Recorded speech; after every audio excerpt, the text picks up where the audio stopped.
nígbà wá pa gbogbo ẹ̀kọ́ tán ẹnu tó kù táwọn wá nísìnyí kọ̀mpúlìtì irun eré wèrè wọ́n wá kígbe mọ́lẹ̀ lóru wọ́n sì ń parí fún láìsọ ń gbàjámà wọ́n sì fa ó sì tán òde wá jókòó kó ń boro láàárọ̀ kálukú wá ń wò pé à wèrè yìí ni bàbá afárí òun náà fi mọ́fà àmì yìí tẹ́ ẹ fún ajú àkìyàmọ̀. نابى الرجال المقتدى بفعاله ó ṣe bó ṣe gbé ni ó ṣe gbé apá kan náà wà fà fi qawlihi ta'ala fi suratu Yusuf alayhi salam ẹ̀rí nípa gbólóhùn ọlọ́wọ́n ọba tó rẹ̀ ga ẹnu suratu Yusuf ẹ di ọ̀rọ̀ yìí pé kò sí tẹ́nìkan lè ṣe àfihàn lọ́nà bá ṣe. ẹ wá wo àyà yìí ó ní waja'u abahum isha'an yabkun. وجاءوا أباهم عشاء يبكون. àwọn bàkẹ́ Ànábì Yusuf عليه الصلاة والسلام. ẹ sì wí bẹ́ẹ̀ fún Ànábì Yusuf. عليه الصلاة والسلام. nígbà wọn di gbogbo ète tí wọn ó dì wọn lé àná ò ní di nítorí ọlọ́dà yìí sẹ́ gíga yìí ò ní dà sẹ́ nítorí olórí yìí ò ní rí sẹ́ ẹ dákun ẹ má wò wọ́n aláwọn wèrè nu. وجاءوا أباهم. ayé àwọn eléyìí ti bàjẹ́ kéèyàn wọn gbọ́dọ̀ náà báyìí káwọn kan wọn sáré ju ayé wọn káwọn tó ta ayé wọn ti bàjẹ́ nù tí wọ́n ti rún wọn gbọ́dọ̀ sí ẹ lọ èyí tó bẹ́ẹ̀ kú á ṣe wá sí ní ìlọ́la. وجاءوا أباهم عشاء يبكون. àwọn bàkẹ́ Yusufu nígbà wọn sàn Ànábì Yusufu bí wọ́n ti ṣe tán wàjáhù àbáhọ́m عشاء يبكون wọ́n wá bá Ànábì Yakubu bàbá wọn lé ní dèédé ìṣááyì téèyàn kí ìṣááyì tán ni yabukuna wọ́n wá sunkún ọlọ́mú bàbá wa nǹkan dé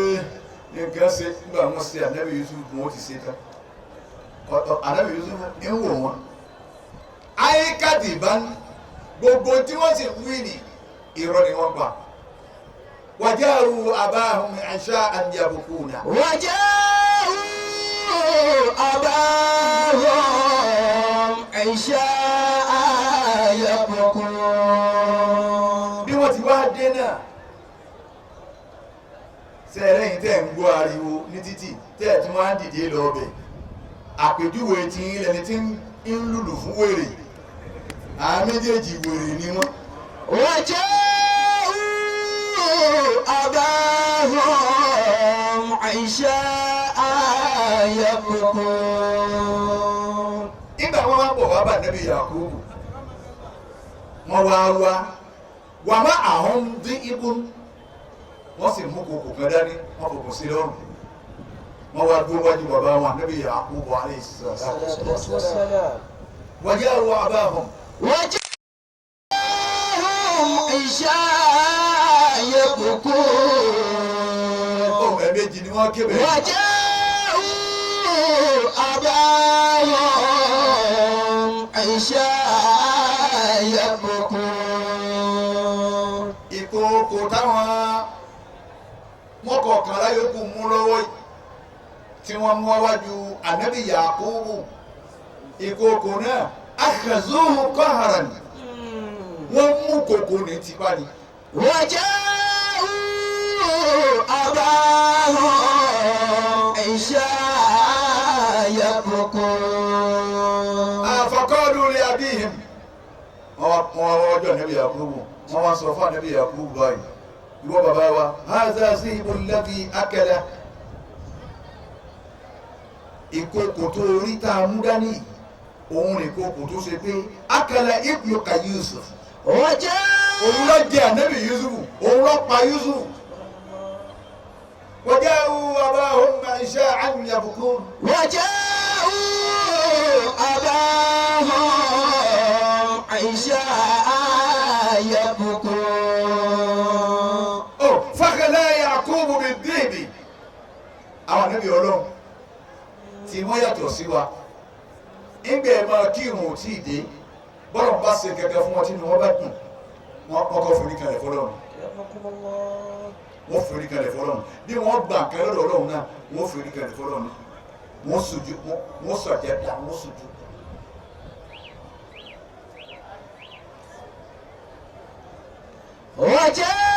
وجاءوا أباهم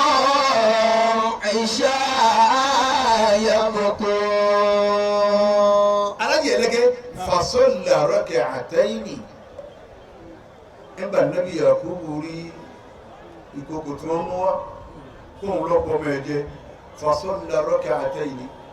Nábì Yakubu ntọ́kọ́kọ́ sí ni pé ọwọ́ ó kíráka méjì ìgbà tó kíráka méjì fakọ́lẹ̀ Yakubu ọ̀sálámàtà Nábì Yakubu wá ní udna minni ìwọ kókò súnmọ́ mi ní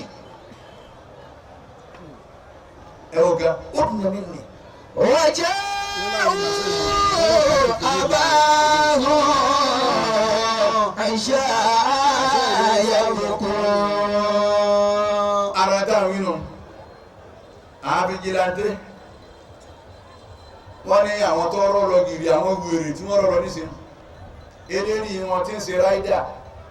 ó ti fi rí nílẹ̀ ń bẹ̀ wọ́n kò ní sọ̀rọ̀ mọ́ ń pẹ́ padà ó ní rí náà mọ́. وجاءوا أباهم عشاء يبكون. ọ̀rọ̀ ẹnìkan níṣẹ́ ẹni tẹ́ wá gbọ́dọ̀ Ọlọ́run lẹ pé kò mí ní ń wò yìí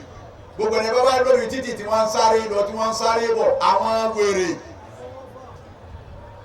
kí màá mọ̀ ṣáfì tí ń sọ lánàá nù bẹ́ẹ̀ bá pọ̀ gèlètè àwọn eléré ibú náà wà láàrin àwọn eléré ibú nù.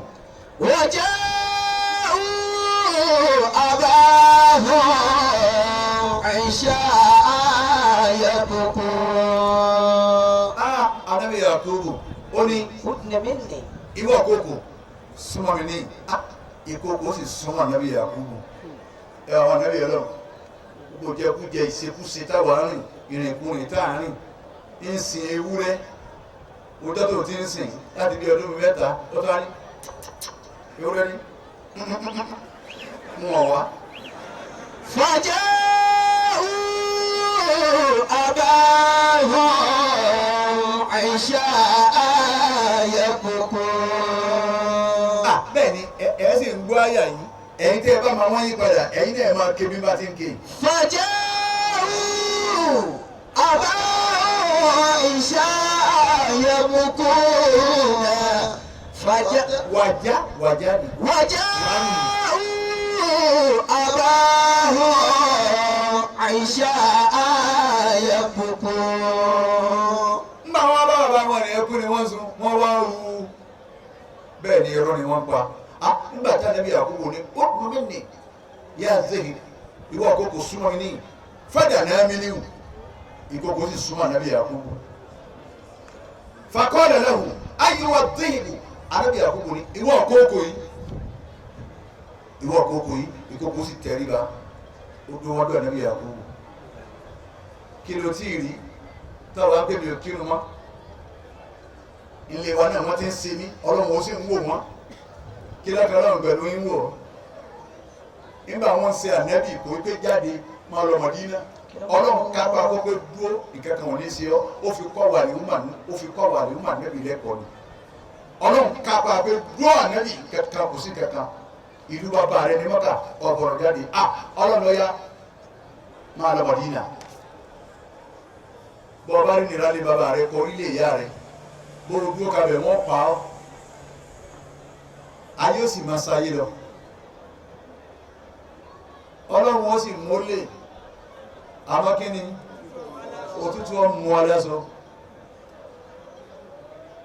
òtútù ó mú aláṣọ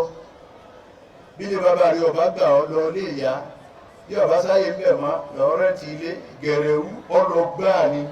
òṣèré ọlọ́gbà ni gàásàká ọlọ́gbà ni gáúsìbì wọ́n kún bẹ̀ bámú ńgbà kó akúnbẹ̀ bámú ìwọ náà wábì kan fi rí lé àmọ́ ibi wọ́n fẹ́rí mi sọ̀rọ̀ sí ni ìjọba wa lé mi àwọn bẹ́ẹ̀ wọlé ọ. تبكي الصفوة أرضي ويد الجبتان عليك فاستغربا أو كلم الرجلا. ẹ̀mbọ̀ adétúmọ̀bí anábì Yakubu ní ìwọ àkókò àkàlìtà wàlẹ́dí wa qurrata ayni ìwọ ló jẹ́ ọmọ mi qurrata ayni àrí tutù ojú mi ìwọ ló jẹ́ wajahu أباهم عشاء يبكون فانطق الله تعالى الذهب anábì Yakubu ń throw question sí ìkókò فانطق الله تعالى الذهب ọ̀rọ̀ bá fún kòkò lọ́rọ̀ sọ ìkókò bá dáhùn. وجاءوا أباهم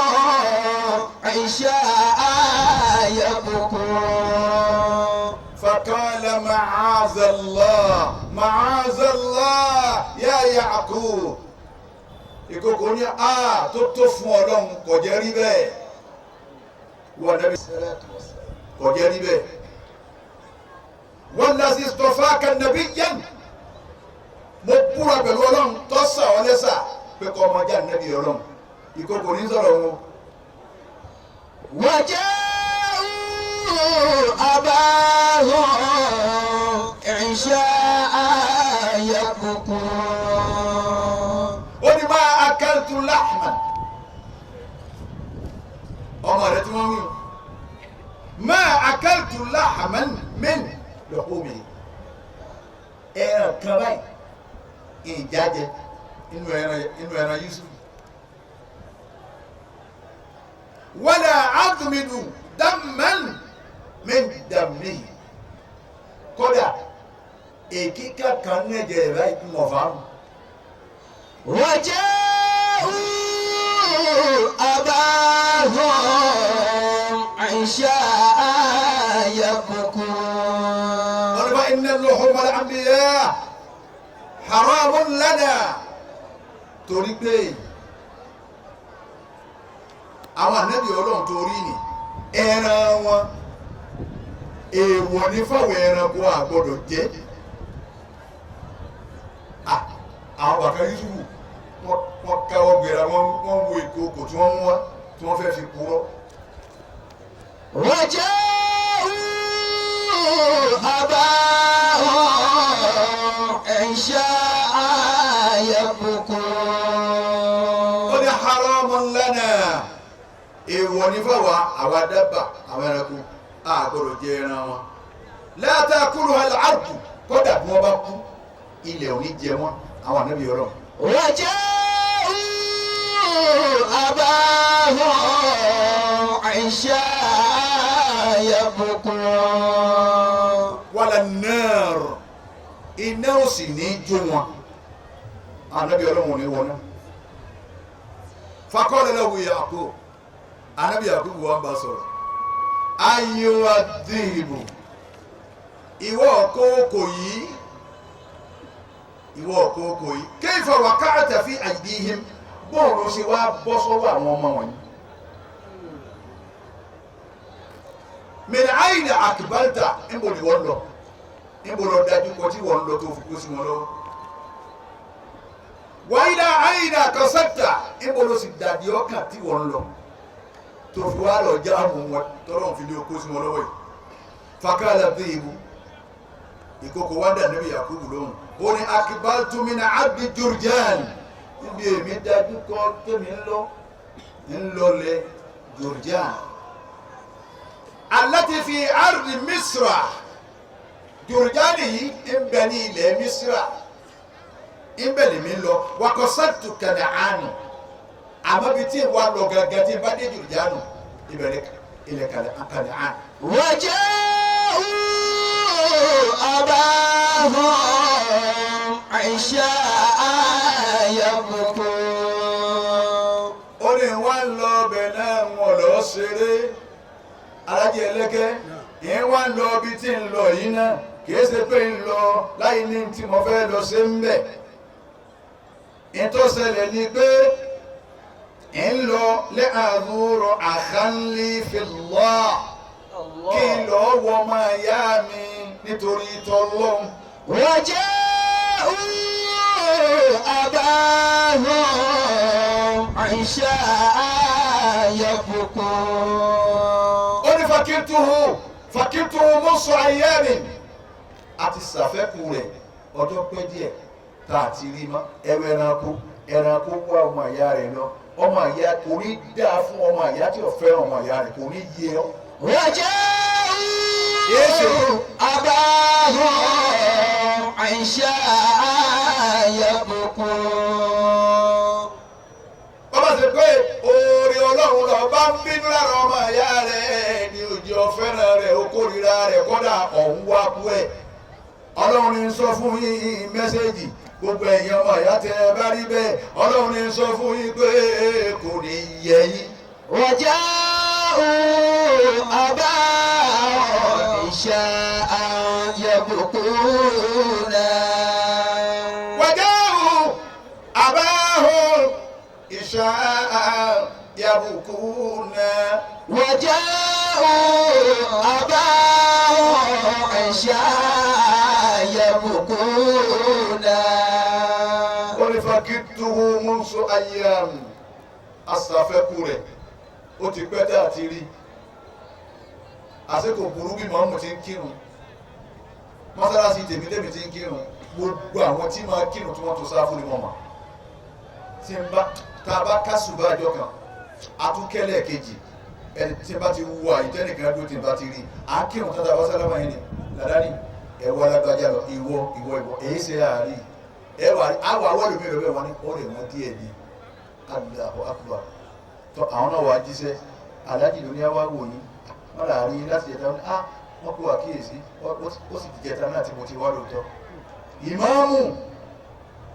àjẹmáàmù látọdún mẹ́ẹ̀ẹ́dógún olùsí wa ń gbóhùn òsórí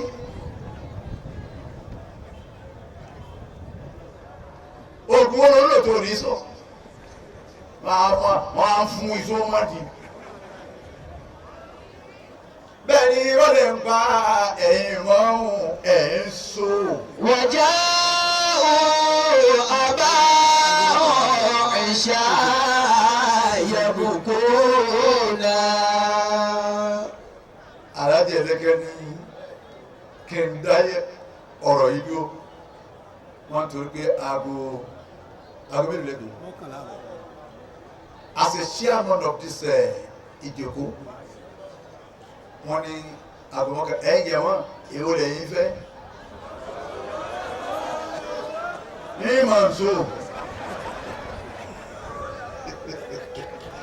alájẹ ẹlẹ́gẹ́ ẹjẹ́ fún wọn sẹ́ni mélòó díẹ̀ sí. وجاءوا أباهم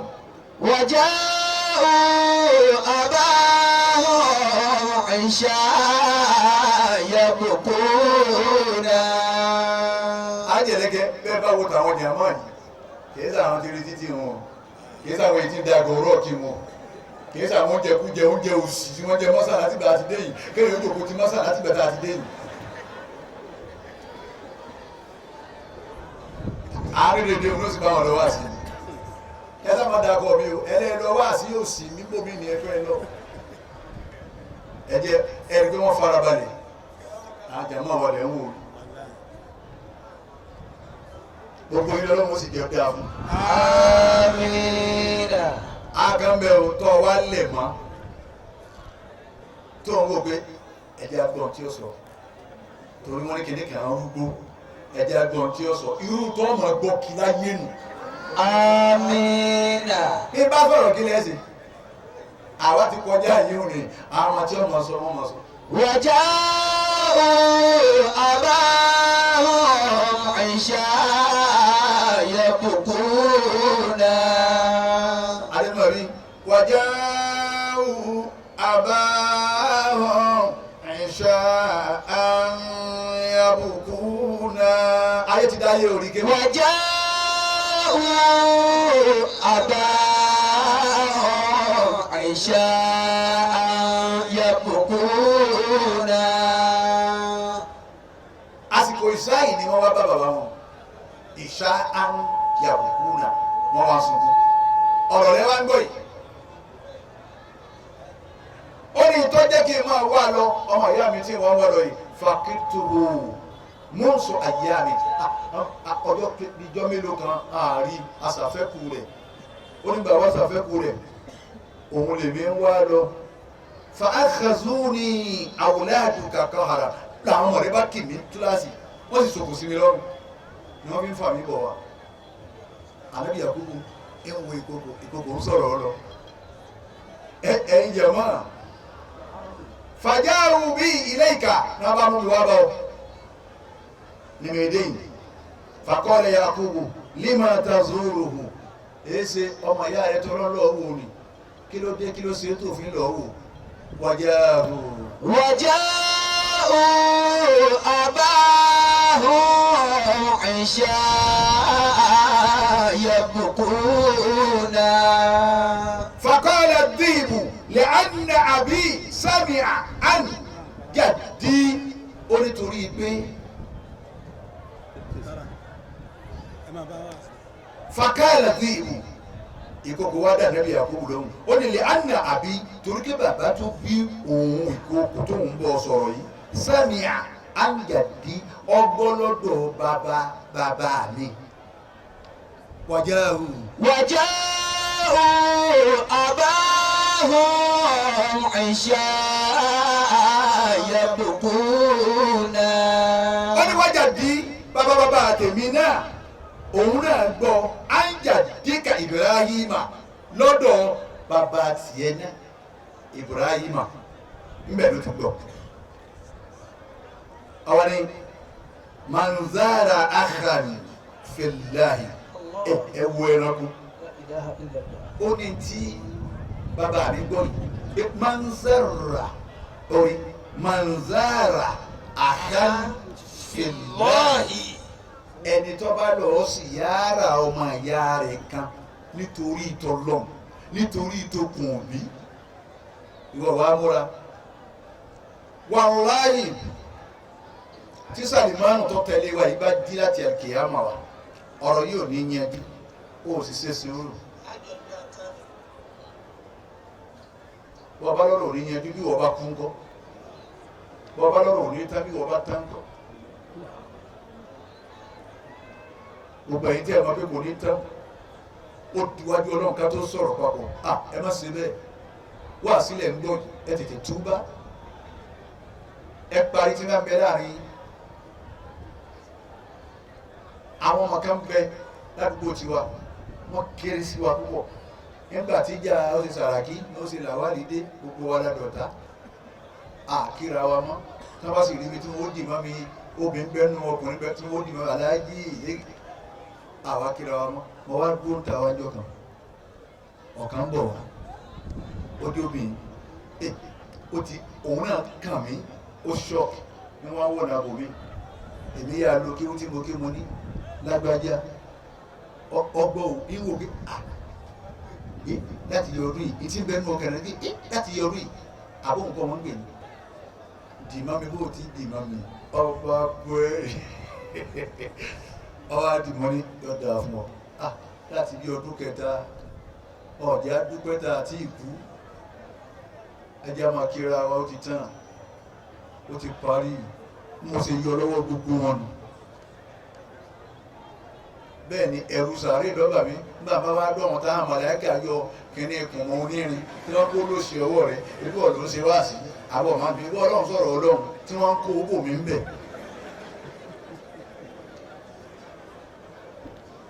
gbogbo ẹ̀yin tẹ́ ní nǹkan kíní kejì pẹ̀lú àwọn èèyàn yín àbẹ́bí yín àbọ̀rẹ̀ yín ẹ gbàgbé ẹjẹ́ ọ̀tán àtàn ọ̀rọ̀ kù láyé ọ̀rọ̀ kù láyé mọ̀jẹ̀ mọ́gàjẹ́ bàjẹ́ mọ̀jẹ̀ mọ́gàjẹ́ wọ́n fọ̀pọ̀ máa rántí ọlọ́run máa rántí ohun kan tá a sùn tà ní jímà máa rántí ìjọ wọn pè súwúrẹ́ nù ọ̀nà wa bàbá sì jọ́ gidi wọn ni ẹkú àná ẹkú ìjẹta òsínmá ẹkú àná ni ọparí nù bàbá ti kú àwọn tí máa wá yẹn wọ̀ ní wá mọ́ àbá àwọn ọmọ wa bá pàdé wọn ẹgbẹ̀rẹ́ ọmọ sàfẹ́rẹ́jì bàbá yìí wọ́n kì í yá owó rẹ̀ náà olùsí mi ti ẹ̀mẹ́ nígbà tí ń bẹ lẹ́tẹ̀yìn òkè ikú gan ìyàwó èèyàn ti ń wù lọ́wọ́ wà ní ogún ẹ̀mí ọ̀wá lolùsí ọmọ rẹ̀ wọn jàǹjẹ́ ìlérí ibú kan wá ẹ̀kọ́ ọ̀dájà ọmọ tó bí àwọn ọmọ pẹ̀lẹ́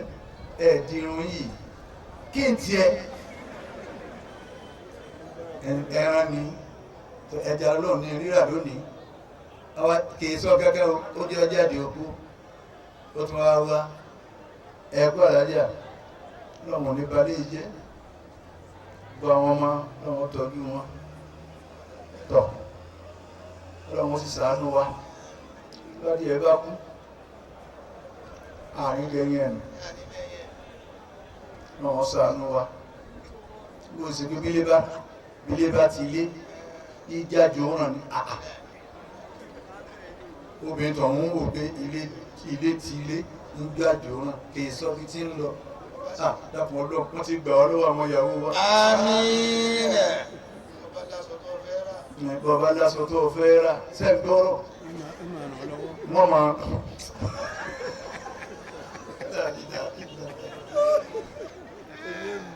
alájẹ̀lẹ́gẹ́ bàbá lásọ tó fẹ́ rà wọ́n máa tún ọ. Bí ìbá ti gbọ́dọ̀ kó sùúrù irúgbà tí ń sọ lọ́rọ̀ rẹ̀ kó kù ọ máa bọ̀ kẹ́nìkan kan mọ́ rí Ìsá yíò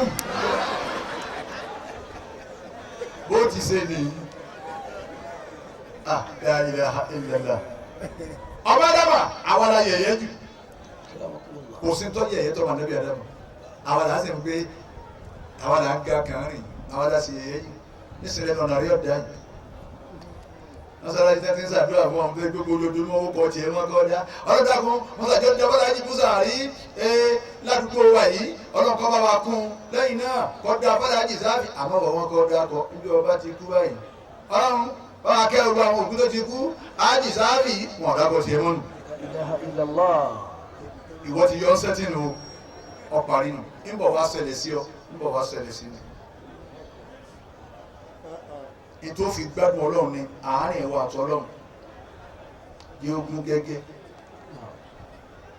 báà ní ìyàtọ̀ ọlọ́run bá ti dùn ọ́ parí òun lórí tá a máa kọ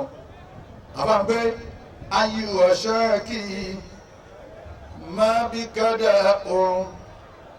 kún jamila tọrọlì ojú dá jamila. ayé ọ̀ṣẹ́ kì í má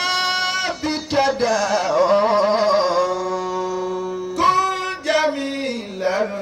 tara le kujuda jamila kun jamila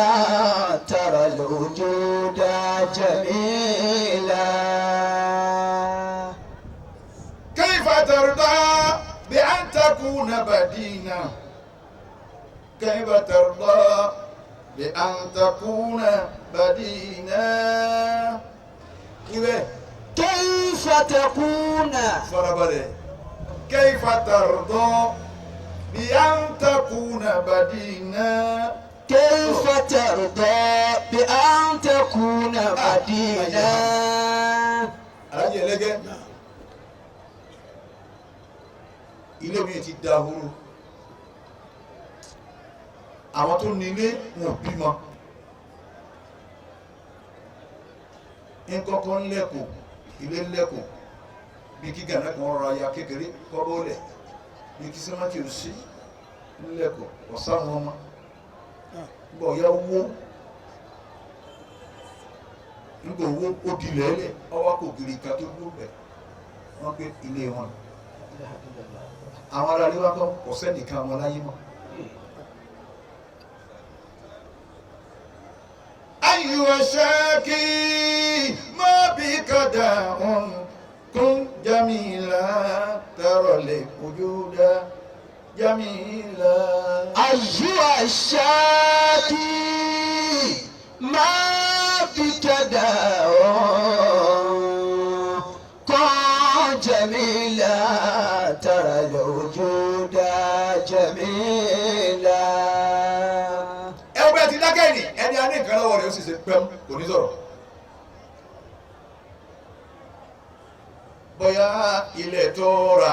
20 acres òun ló fi bóra rẹ̀ láṣìírí tó gbé kan bá pa mí máa gbọdọ̀ gbókè mo nílẹ̀ 20 acres. Isa ọ̀rẹ́ mi orúkọ rẹ̀ nífìrà alájì Isa alájì Saka ọlọ́run nípa ẹjẹ́ lẹ́rìí láàrin wa èmi mú ní àmọ́ mo fọ́kọ ẹ̀rà mọ̀sáfáyé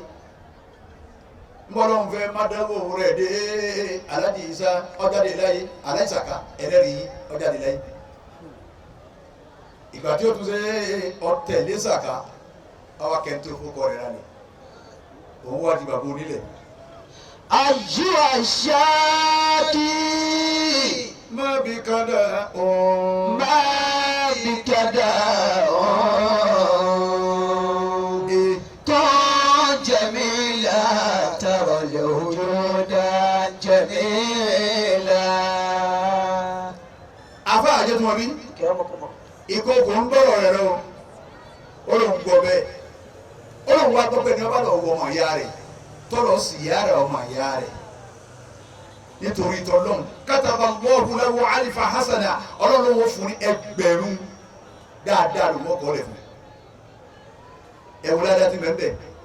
ẹgbẹ̀rún ládàá ló wọ́n kọ́ fún wa maha lahu alifa sayyi'a sọ́dọ̀ ọlọ́run ọmọ ìyá rẹ̀ náà nítorí tèmi ọlọ́run ní tún wá parẹ́ fún ẹgbẹ̀rún àwọn àṣìṣe tó ṣe èmi ọlọ́run ní fojúfò wa rafa'a lahu alifa daraja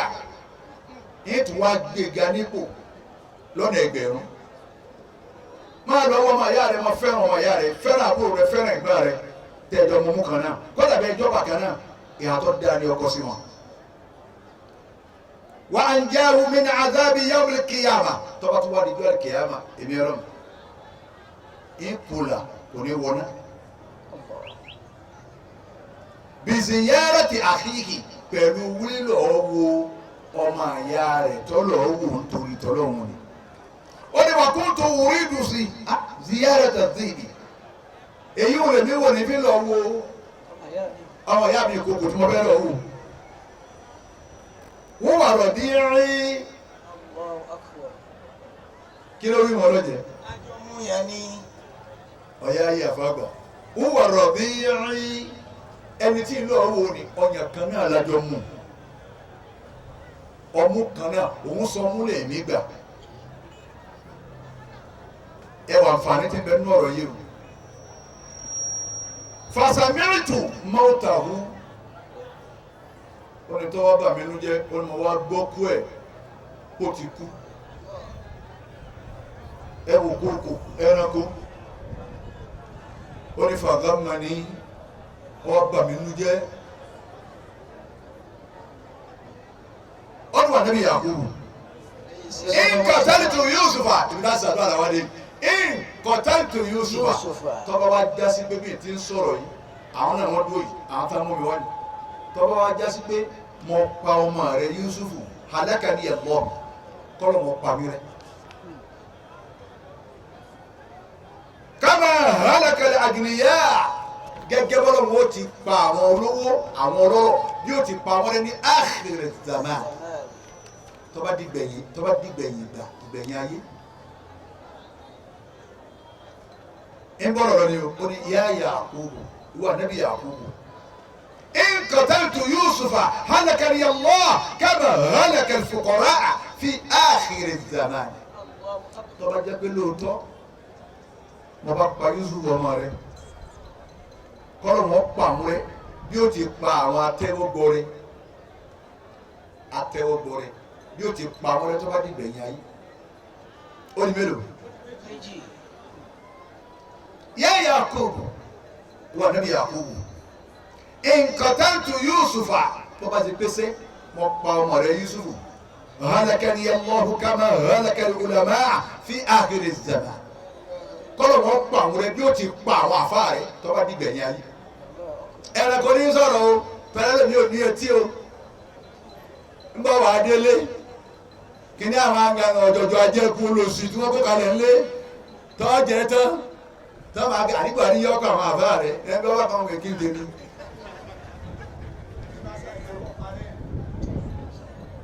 ẹni bá sáà ìdá kọ́ parí náà ó di mélòó ó di mẹ́ta ó ní yá Yaqub ìwọ Nabi Yaqub in qataltu Yusufa halakani Allahu kama halakal umara fi akhir zaman tó bá jásíkè mọ́ pa Yusufu sẹ́ bí i ti ń bọ́ sọ̀rọ̀ yìí kọ́lọ̀ wọn pa òun rẹ bí ó ti pa àwọn aláṣẹ bí ó ti pa àwọn ẹni tó bá di gbẹ̀yìn ayé ó di mélòó fàkọ́lẹ̀ làwọn Yaqub ẹ farabalẹ̀ àti lè dáàtì àdúrà Ànábì Yaqub wá jẹ́ ó sọ̀rọ̀ tán Ànábì Yaqub wá dáhùn wa kayfa halakuhum òun pé kọ́ pa àwọn àfáà rẹ̀ kọ́ pa ọ́rẹ́ bí ó ti pa àwọn àfáà rẹ̀ tó bá di gbẹ̀yìn ayé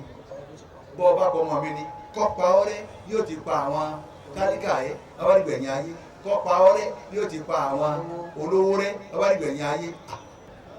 bila imara. Allahu akbar. Orin tí mo wí bẹ́ẹ̀ ni pé àwọn àjọbọ kan wà ní tó bá di gbẹ̀yìn ayé bila imara kò ní sásẹ mọ́ sásẹ ń bẹ nísìnyí asẹ́dà asẹ́dà àwọn gẹ́gẹ́ wọ́n ń ṣòfin tó fi hàn mú wọn àwọn aráàlú lòfin mú ìjọba ògbófin jáde àwọn aráàlú lòfin mú kò mú ọmọ wọn nígbà tá a ti lòfin Kùránù torí pé kullu dusturin siwahu batilun. Kullu dusturin siwahu batilun. Gbogbo òfin yányá tó bá ti yàtọ̀ títà Kùránì batilun yẹ̀yẹ́ ni òfin fóní. La tadillu fad-dalalatu fununa. Wà innal agniya wà Nabi Yaqub ọ̀rọ̀ àwọn olówó tí mo ní kọ́lọ̀ mọ́ pa àwọn rẹ bí ó ti pa àwọn rẹ tó bá rí gbẹ̀yìn ayé kí ni tiwọn ni pé wọ́n kú kẹ́kẹ́kẹ́ pẹ̀lú gbèsè bọ́bá kú tán láti rí òtò tó gbé tọ̀ àsówó báńkì ní tiẹ̀ ná àsówó báńkì ní ná. Sayamla'ahum dayna. Sayamla'ahum dayna ọ̀yá yàfa gbèsè ó mú wọn dàrú àwọn mọ̀ọ́sẹ̀ bá wọn ní nǹkan táwọn ó pín ni nígbà bá dé láwọn báńkì ọba dé wọn ní gbogbo ilé wọn tó wà ní estate àti gbẹ́sẹ̀ lé gbogbo àwọn mọ́tò tó wà ní ọgbà àti gbẹ́sẹ̀ lé kò tí ì ká kankan lo wọn tí wọ́n ní 40 acres tó wà lọ́nà kínní àti gbẹ́sẹ̀ lé kì í ṣe tẹ̀yìn ọmọ mọ́ o kágbọ́n máa ń pètò àti gbèsè wọn ti ẹ̀mí ó ní bí ó ti rí fún wọn nù. Ànábì Yaqub ń wò Alayhi salatu wassalam. ó ní wà Ànábì Yaqub wasayabqa al-fuqara àtàlíkà ó sẹ́kù wa laysa ladayhim sabrun àwọn wọn ní sùúrù àwọn àtàlíkà ní sùúrù mà ni wọ́n fi ń yẹ̀yẹ́ wa àwọn àtàlíkà ní sùúrù mà láfìdí alìganu sí iná. Kò sí sùúrù mọ́ ni àwọn afáàjọ òun ní sùúrù tiwọn wọ́n bẹnu lé wọn pẹ̀lú tẹ̀síbá wọn yá Latifu yá Latifu ẹjọ́ sànù wọn ni wọ́n pè wọn àmọ́ lónìí àwọn ganu sí ni ganu kálópì gidi là ń ganu sílẹ̀. ó ní wala yardawna bil qalili àwọn tálíkà táwọn yìí wọn ò ní dunú pẹ̀lú díẹ̀ tọ́lọ́ bá ṣe fún wọn tó gbóhùn náà fẹ́ dàbí olówó ni. ó ní wa innal ulama ọ̀wọ́ ara wọn àwọn àfa tí mo ní kọ́lọ̀ wọn pa àwọn rẹ bí ó ti pa àwọn àfa rẹ nígbẹ̀yìn ayé àwọn ọmọ ẹgbẹ́ wọn ṣẹ́kù àmọ́ bila taqwa àwọn àfa ò ní bẹ̀rù Ọlọ́run mọ́ sẹ́bẹ̀rẹ̀ ọlọ́run wa bẹ̀ káà fún ó sì gbọ́ bẹ̀rẹ̀ yẹn lọ́rùn kó sì kún láì ṣe pé apá ewúrẹ́ tá a fẹ́ fi ṣe súyà èèyàn ìbẹ̀rù ọlọ́run wa dà àfa lọ́jọ́ wíṣkì àfa nánu ìbẹ̀rù ọlọ́run wa dà àfa àgbà yàwó ládùúgbò wọn ládùúgbò àwọn ọmọdé àti bẹ́ńlẹ̀ ìbẹ̀rù ọlọ́run wá dà wọ́n làwọn àfọwọ́sẹ́kù wọ́n bá nígbẹ̀yìn ayé wọ́n máa bẹ̀ amábílẹ̀ àtàkùwà wọn ní bẹ̀rù ọlọ́run mọ́ ìbẹ̀rù ọlọ́run bá dà lára tiwa nísìn ńlá dà lára tí. wọ́n ní wọ́n kúrò bò ọkàn wọn yóò sì le ju kí ló lọ àlọ́fọ̀ tí ń bẹ ẹnu àfáà mi ó ju ta sípa ọ̀yọ́ lọ ní ọ̀fọ̀ gidi tẹ́ ẹ bá ka àwọn àfáà mùsíbà ní kákọ́ọ̀sì bí tí wọ́n bá wà màmá náà ìsíjú ẹni tí wọ́n bá wọn mo lé ní yín lọ́dà rú ìwọ kọ́kọ́ náà ń di wò ná bí àbá ṣe báyìí sí ọ mọ́nàmọ́ná wò ní ìsíjú wẹ̀yìn irọ́ gbogbo ẹ̀ kò sí kankan lẹ́yìn la ilaha illallah ẹ̀rú bẹ́ẹ̀. La ilaha illallah. mo ṣe bẹ́ẹ̀ wí dáadáa ni. La ilaha illallah. tí bá wù ọkọ ló wọn gbọ́n tó ń wí tọ́ka rẹ sí gbàgbọ́ tí ìmánì rẹ ò sì lẹ sọ pé la ilaha illallah. La ilaha illallah. ẹ wá fi Allahu akbar tẹ̀lé. Allahu akbar. ẹ wí kan sí. Allahu akbar. ẹ wá kan sára wí ẹlẹ́gẹ̀ta. Allahu akbar kabira. ẹ wá jẹ́ dákẹ́. olúwa wa. Allah. àwọn kan lájọ gba àwọn ẹlẹ́ẹ̀kejì yìí wọ́n wà nùsàrí báyìí wọ́n bẹ nùsàrí báyìí sàárè ìlòmíì ti sínú omi sínú ká dáadáa táwọn ará ni wọ́n gbọ́dọ̀ àwọn lọ́wọ́ sí o lẹ́kùn sọ kí ló dé ọ̀yọ̀yọ̀ ẹ̀pẹ̀ mọ́mù wa gbẹ̀gẹ́ni wa wọ́n sì kírun sí labẹ́ náà ó sì lọ ọ̀nà kòtò níjẹ́ olóò lọ kòtò tiẹ̀ níjẹ́ olèmí ó lọ kòtò tiẹ̀ ẹ̀wọ̀ mágàjí elórí ibú ẹ̀wọ̀ wèrè wọ́n sì ń retí eléyìí náà lé báyìí eléyìí jágbàjàgbà yìí táà ṣe wá sí lọ́wọ́ wá ń pàtẹ́wọ́ bẹ́ẹ̀ ni ká yẹ ọ́ ẹ̀ láwọn máa láti bọ̀ tán inú ilé ìwòlẹ̀ ìwọ̀n yẹn ti jáde ẹ̀yin jàmá ẹni síọ̀ elórí ibú gbogbo sẹ́lẹ̀ ní gbọ́rọ̀ ni ọ̀rọ̀ tí ọ̀dà làwọn náà mọ̀ sọ fún yín ó lò sí gbogbo ó lè lò mí nù yín ọlọ́mú fìlà bàbá rẹ̀ ó gẹ̀ wá wá sí ṣé wá sí lọ́wọ́ àbọ̀ wá sí orí ibú amúgbó gbogbo wèrè ẹ̀yin jẹ́ mẹ́rin ní Allahu akbar Allahu akbar. ẹ wá jẹ́ adákẹ́jẹ́ tani ọ̀sẹ̀ wa lọ́wọ́ ọ̀yà àfẹ́ ọ̀lẹ́gẹ́ ẹnìkan ti mú wá tẹ̀tẹ̀lẹ̀ bá a bá ti bẹ̀rẹ̀ báyìí ẹ̀jẹ̀ á máa fàdúrà dìde ọmọ ìyá mi mọ́ kàdú ó lè ṣe kẹ́kẹ́ fúnra rẹ̀ àfi tọ́lọ́ bá ṣe ẹnìkan sì ń bẹ láàrin wa yìí àmọ́.